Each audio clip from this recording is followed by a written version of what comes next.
करें। सुनील जी, हमें तो कॉलेज के समय से आदत है कि आप प्रस्ताव रखते थे, हम सेकंड करते थे। तो आज भी मुझे वही मौका मिला है कि आपने जो बातें कही है, वन नेशन वन इलेक्शन, ये अपने आप में राष्ट्र हित की नव चेतना है। और दूसरी बात कि ये लॉयर्स के बीच में क्यों, आज के इस कार्यक्रम का महत्व क्यों, तो मैंने जितना समझा कि जो जज को समझा लेता है भाई, वो जनता को तो समझा ही देगा।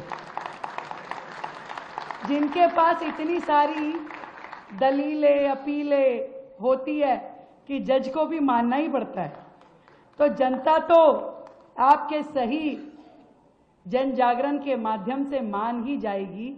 उन्हें तो केवल ये समझ में आना चाहिए कि ये हमारे देश के हित के लिए है, जनता के हित के लिए है। तो भाई मोहित नागर जी जो हमारे प्रेसिडेंट हैं इंद्रप्रस्थ लॉयर्स फोरम के, ईशु त्यागी जी जो जनरल सेक्रेटरी हैं, सुमित वर्मा जी जो जनरल सेक्रेटरी हैं, और आप सभी श्रोतागण जो कि धुरी हैं समाज की और जनजागरण के इस अभियान की मशाल लिए हुए आगे आप बढ़ सकते हैं।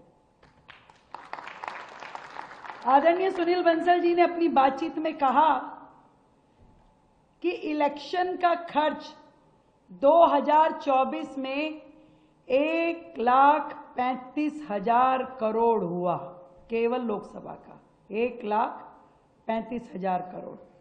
जब मैं डाटा देख रही थी कि जब 1992 में ये चुनाव का खर्च कितना था, 1952 में ये चुनाव का खर्च था 10 करोड़ रुपए। फिर 2014 में ये खर्च लोकसभा का कितना था सरकारी खर्च, तो वो था 3800 करोड़ रुपए। और 2019 में लोकसभा चुनाव का सरकारी खर्च 60,000 करोड़ रुपए था। यानी हर 5 साल बाद इसका क्वांटम कितना बढ़ता गया। और ये पैसा किसका है? ये पैसा कोई सरकार ने पेड़ों पे नहीं उगाया, ये आपकी और मेरी जेब से जाता है, तब जाकर के चुनाव की इस प्रशासनिक व्यवस्था में खर्च होता है। और जब अपना पैसा खर्च होता है तो भैया दर्द तो होता है कि नहीं होता है? तो जब अपनी जेब का पैसा है, जनता की गाढ़े खून पसीने की कमाई का पैसा है, तो ये हम सब का कंसर्न है कि वो पैसा सही जगह लगना चाहिए, देश के विकास में लगना चाहिए, जनता के हित में लगना चाहिए, देश के इंफ्रास्ट्रक्चर में लगना चाहिए। और इसे दुर्भाग्य कहूं या क्या कहूं कि देश की आजादी के 75 साल बाद भी हमें देश में ऐसे रिफॉर्म लाने की जरूरत पड़ रही है। मैं तो उस दिन को भी याद करती हूं कि जब 2014 में आदरणीय देश के प्रधानमंत्री नरेंद्र मोदी जी लाल किले की दीवार से भाषण दे रहे थे और जनता को ये बता रहे थे कि देश में शौच जाने के लिए शौचालय का उपयोग करना कितना जरूरी है। यहां से शुरू किया हमने, इसे जीरो कहेंगे या गड्ढा कहेंगे, कि जब देश की जनता को यह बताना पड़े कि भाई शौचालय का उपयोग जरूरी है।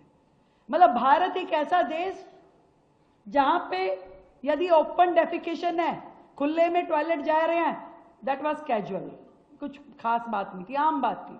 ये तो एक हमारी दिनचर्या का, रूटीन का, कल्चर का हिस्सा था। यदि मां चूल्हा फूंक रही है, धुएं में उसके फेफड़े जल रहे हैं, आंखें जल रही है, तो वो हमारे कल्चर का एक हिस्सा था, कोई सोचने वाला नहीं था। यानी घंटों मीलों दूर जाकर के सर पे मटका रख रख के एक एक घर की औरत पानी लेके आती थी, वो भी हमारी दिनचर्या का हिस्सा था, कोई बुरा नहीं मानता था। ठीक है भाई, यही है, यही जीने का रहा है और कोई चारा नहीं है। मुझे खुशी है कि देश में एक स्वर्णिम अध्याय लिखा जाना शुरू हुआ जब 2014 में नरेंद्र मोदी जी आए, जीरो से शुरू करके, कि भाई शौचालय एक बेसिक जरूरत, करोड़ों शौचालय बनवाए उन्होंने। आज गांव गांव, घर घर में शौचालय, इज्जत घर का नाम दिया। क्या था? एक विजन था, देश को यहां से इस एंगल से भी आगे बढ़ाना है। जब करोड़ों उज्ज्वला गैस सिलेंडर, चूल्हा लोगों को दिया गया, जब हमारी माएं खाली लाइटर लगाएं, बटन दबाएं और खाना बना सकती थी। उनको जा कर के लकड़ी काट के लाने की, उनको समेटने की चिंता नहीं थी।